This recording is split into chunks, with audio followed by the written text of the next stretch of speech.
In March this year, the government of Ireland held 2 referendums to amend the constitution.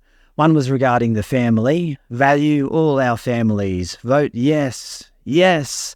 The current wording of Article 41.11 of the Constitution read, "The state recognises the family as the natural, primary and fundamental unit group of society."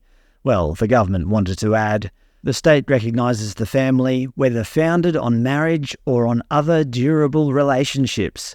They also wanted to modify 41.31, "The state pledges itself to guard with special care the institution of marriage, on which the family is founded," by deleting that last part, basically saying that the family was no longer going to be founded on marriage. They gave the people a pretty simple instruction: vote yes. But the Irish people didn't listen and overwhelmingly voted no, 67% to 32%. It's kind of like what happened here in Australia with the Indigenous Voice referendum. The government and the supermarkets wanted us to vote yes, but Australians just didn't listen and voted no. The second referendum was about care in the home. Article 41.2 stated, "In particular, the state recognises that by her life within the home, woman gives to the state a support without which the common good cannot be achieved. The state shall therefore endeavour to ensure that mothers shall not be obliged by economic necessity to engage in labour to the neglect of their duties in the home." Well, they wanted to delete all that because it contained the words woman and mothers, and nobody seems to know what the word woman means anymore, not to mention that using the word mother makes some people feel bad. So they wanted to replace the whole lot with something else more politically correct. The Irish people were given a simple instruction: vote yes. But what did they do?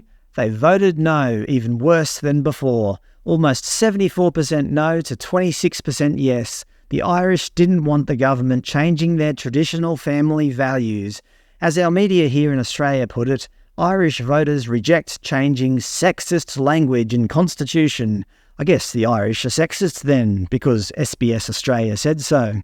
Irish voters have overwhelmingly voted no in a dual referendum on redefining family and women's roles in the Constitution. Remember, this result came despite the fact that the government and most opposition parties had supported the proposed changes. One thing I've noticed about the Irish, they don't get pushed around. The Irish Taoiseach at the time, equivalent to our Prime Minister, Leo Varadkar, the first openly gay minister, as well as the first Taoiseach from an ethnic minority. His father is from India.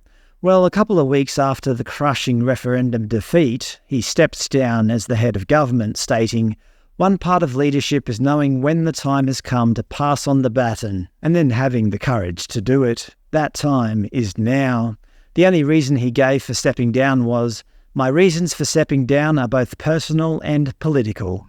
Soon after, 37-year-old Simon Harris was set to become Ireland's new Taoiseach, promising to return to his Conservative Party's Fine Gael's core values.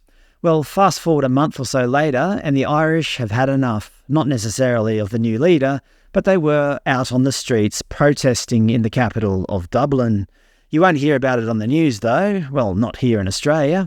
Our national broadcaster, the ABC, hasn't mentioned these protests at all, as far as I can tell. I even did a search for Ireland, nothing, except things like, "Do we want Australia's economy to become more self-sufficient?" Let me guess, the ABC will answer for us. SBS, our other publicly funded broadcaster, which specialises in world news, doesn't seem to mention the Irish protests either. After doing a search, all they mention is coronavirus and the Eurovision Song Contest. The Australian Aboriginal band Electric Fields didn't qualify for the final for some reason. I don't know why, but apparently Ireland did. But when it comes to any kind of news about the mass Irish protests, crickets. But why? Why aren't the media covering this? Well, you probably already know. It's the subject matter, immigration. GB News out of the UK. Sinn Féin blasted by Irish Freedom President as migrant protests sweep Dublin. They're a mass immigration party. Thousands of people have taken to the streets of Dublin in protest of mass migrant crossings from England. Anti-immigration protesters in Dublin shout, "Sinn Féin are traitors," We want our country back. Ireland for the Irish. You see, Ireland only has a relatively small population of around 5 million people. It doesn't take too many extra people to put pressure on basic services and housing. Even The Guardian admit that housing is at a crisis level, although, of course, they point out that the housing crisis is being weaponised against refugees. As expected, the Irish media are either downplaying or labelling the protesters as far-right. As the drumbeat of hate grows, how serious is the far-right threat to the state? A relatively small but more emboldened far-right has made immigration and asylum a dominant issue in Ireland. I don't know, from the videos I've seen of the most recent protests, many of those marching are simply regular Irish folk. Recent polling has shown that around 50% of Irish people want checkpoints on the border to limit the number of asylum seekers coming from the UK. 82% want immigrants arriving from the north of the island to be deported back to Britain. I don't think this is just a small far-right few. Just as the Irish voted overwhelmingly against messing with the Constitution with regards to family and mothers and so on, I think they also are seriously against mass immigration. The Australian media may ignore it, but that doesn't mean it's not true. Even the BBC are reporting that dozens of tents have been erected along the Grand Canal in Dublin to house the ever-growing number of asylum seekers. This is a crisis, is it not? The Irish have a right to question this, don't they? Look, I'm not Irish. I can't control what's going on in Ireland. But one thing I do know, if the Irish are famous for one thing, it's their fighting spirit. The fighting Irish, as they say.